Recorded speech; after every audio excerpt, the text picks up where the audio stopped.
여러분 안녕하십니까? 4월 13일 월요일 아침입니다. 오늘은 여러분과 함께 학개서 1장 1절로 4절 말씀을 중심으로 삶의 우선순위가 중요하다라는 제목으로 하나님의 말씀을 증거하기 원합니다. 삶이 잘 풀리지 않을 때 우리는 삶을 총체적으로 점검해 보아야 합니다. 사실 모든 사고는 큰 결함 때문에 일어나는 것이 아니라 작은 결함 때문에 일어나는 경우가 많습니다.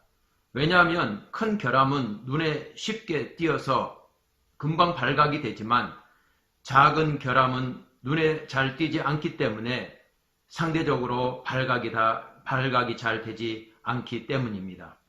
사실 우리의 문제는 뭔가 문제가 있는지는 알겠는데 구체적으로 무슨 문제인지를 모르는 데 있습니다. 가정도 그렇고 교회도 그렇고 나라와 민족도 마찬가지입니다. 따라서 문제를 정확하게 찾아내는 것이 중요합니다. 어디에서 떨어졌는지를 알 수만 있다면 그 모든 문제를 반 이상 해결한 것이나 다름이 없는 것이죠. 문제는 우리가 바쁘게 산다는 데 있습니다. 바쁘게 살다 보면 문제가 있는 것은 알지만 그 문제의 원인이 어디 있는지를 알지 못한 채 우리는 계속 반복된 표류를 하게 되는 것이죠. 학개서는 우리의 삶의 진정한 문제를 어디에서 찾아야 되는지를 우리에게 알려주고 있습니다. 학개서는 1장과 2장 전체에 걸쳐서 38절로 되어 있는데 구약 39권의 성경 중에서 오바댜 다음으로 작은 분량의 성경입니다. 하지만 학개서의 메시지는 결코 작지 않습니다. 우리 삶 속에 큰 메시지를 줍니다. 학개서의 배경을 보면 학개서는 주전 536년 바벨론 70년 동안의 포로 생활을 마치고 이스라엘 백성들은 바벨론으로 귀환하게 됩니다. 그리고 하나님의 명령을 따라 그들은 성전 재건에 박차를 가합니다. 하지만 오랫동안 사마리아 지역에 살아왔던 사람들로부터 반대가 일어나고 그들로 인하여 여러 가지 역경들이 찾아오면서 이스라엘 백성들은 성전 재건을 그만두게 됩니다. 그리고 오늘 1장 1절에 나오는 다리오 왕 제2년 6째 달 주전 520년까지 무려 16년 동안 그들은 성전 재건을 중단하고 다른 삶에 몰두하게 됩니다. 그들은 성전 중단의 이유를 오늘 2절에 있는 대로 여호와의 전을 건축할 시기가 이르지 아니하였다 하느니라. 아직 시기가 이르기 때문에 우리가 성전을 지을 수 없다라고 핑계를 댔습니다. 항상 우리는 시기의 문제를 가지고 핑계를 댈 때가 많습니다. 하지만 그것이 우리의 삶의 문제를 푸는 열쇠가 아니라고 하는 사실을 우리는 너무나도 잘 알고 있죠.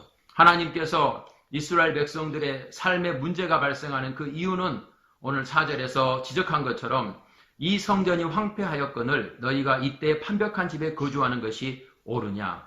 하나님이 우리의 삶의 문제가 꼬이고 풀리지 않는 이유를 진단하는 그 하나님의 진단은 사람들이 생각하는 시기론과는 전혀 다른 데 있음을 알게 됩니다.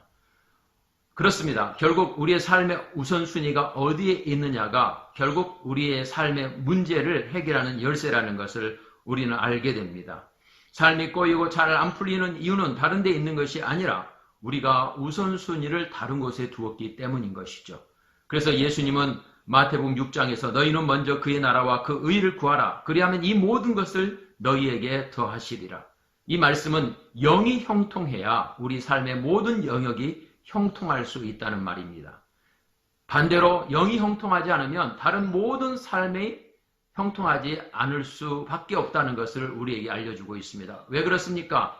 결국 이는 힘으로 되지 아니하고 능으로 되지 아니하고 오직 여호와의 신으로 되느니라라는 말씀처럼 결국 하나님의 성령께서 함께 하셔야만 우리 인생의 문제는 풀려질 수 있기 때문인 것입니다. 코로나 바이러스로 인해서 너무나도 힘겨운 시간들을 살아가는 요즘에 우리는 다시 한번 우리 삶의 질문을 던져야 됩니다. 왜 우리는 이렇게 풀리지 않는가? 왜 우리의 삶은 꼬여 있는가? 그것은 우선순위를 회복하는 데서부터 시작이 됩니다.